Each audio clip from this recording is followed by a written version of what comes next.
Media sosial saat ini telah mengambil peranan penting dalam penyebaran informasi. Namun demikian, banyak masyarakat yang menggunakan media sosial secara tidak bertanggung jawab. Salah satunya, media sosial digunakan untuk mengupload konten-konten negatif yang berisi penyebaran kebencian, sara, sadisme, hingga berita bohong.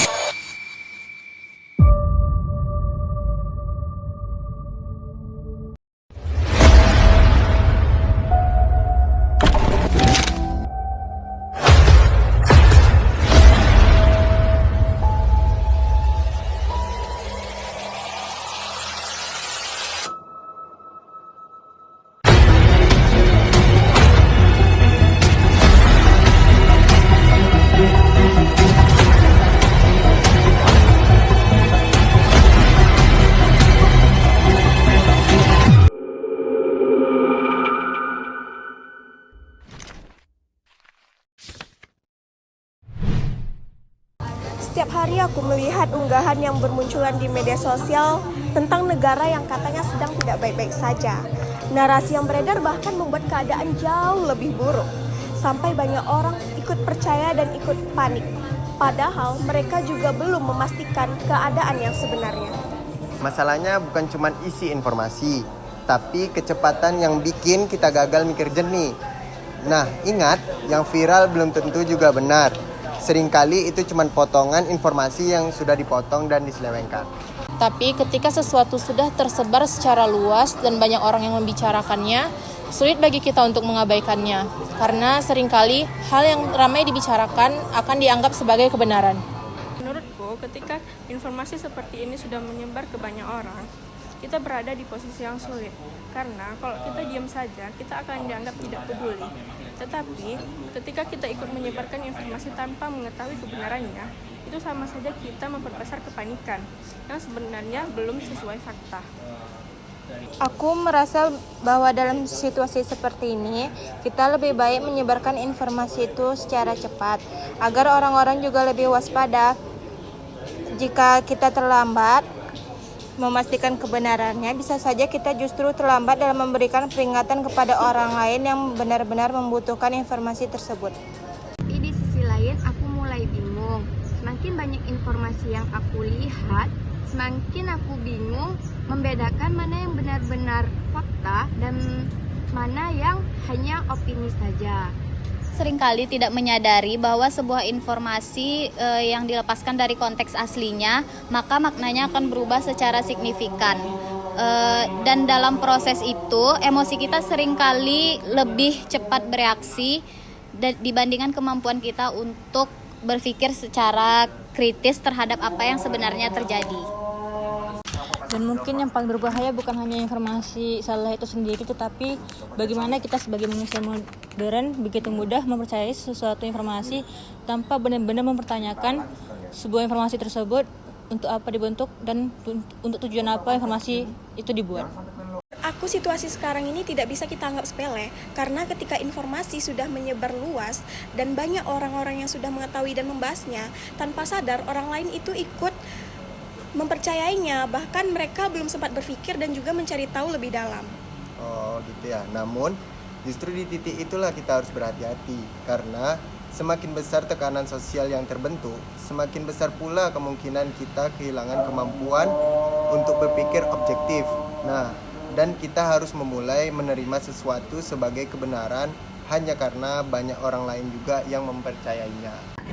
Realitanya, nggak semua orang punya waktu dan kemampuan untuk melakukan pengecekan mendalam terhadap informasi yang mereka terima. Jadi mereka akhirnya bergantung pada apa yang cepat dan apa yang paling sering mereka lihat. Tapi disitulah letak risiko terbesar kita, karena tergantungan pada informasi yang cepat tanpa verifikasi justru membuat kita rentan terhadap manipulasi persepsi. Kalau gitu, apa kita benar-benar harus berhenti pada informasi yang belum tentu kebenarannya? Meskipun informasi itu sangat penting dan mendesak. Bukan berhenti berbagi, tapi belajar tanggung jawab dan berbagi. Karena setiap informasi yang kita sebarkan membawa konsekuensi yang tidak selalu langsung terlihat oleh kita. Aku ngerti apa yang kalian maksud, tapi ketika video sudah menyebar dan opini orang mulai kebentuk, itu tuh kita harus ikut arus biar kita nggak tertinggal. Nah, justru karena itulah harus yang terlalu besar, kita harus menjadi pihak yang tidak hanyut di dalamnya.